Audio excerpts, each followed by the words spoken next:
ભારત વિકાસ પરિષદ કેશોદ।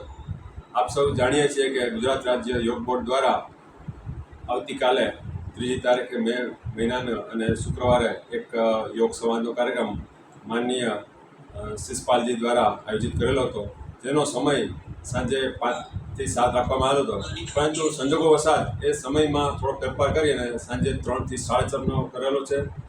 ખાસ નોંધ કરીએ આપણે, આવતીકાલે 3જી મે શુક્રવારે બપોરે 3 થી 4:30 યોગ સંવાદનો આપણો કાર્યક્રમ રાખેલો છે।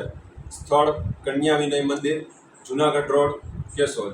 આપ સૌને આપ પધારો, આપણા પરિવારના બાળકોને સૌ પધારો અને આ યોગ સંવાદમાં માનનીય શિષપાલજી સાથે આપણે ચર્ચા વિચારણા કરીએ અને તેમનો ખૂબ લાભ લઈએ તેવી દરેકને નમ્રભરી વિનંતી છે। આભાર, વંદે માતરમ। 4 તારીખનો પ્રોગ્રામ યથાવત રહેશે અને આવતી કાલ પછી જે 4 તારીખનો જે કાર્યક્રમ આપણો જે છે એ સવારે 6 થી 8 એનું જે યોગ શિબિરનું જે પ્રોટોકોલ છે એ યથાવત જ રહેશે અને તેનું સ્થળ પણ સેમ જ છે, કન્યા વિનય મંદિર, સવારે 6 થી 8। ધન્યવાદ તન્નાશા, પ્રણામ।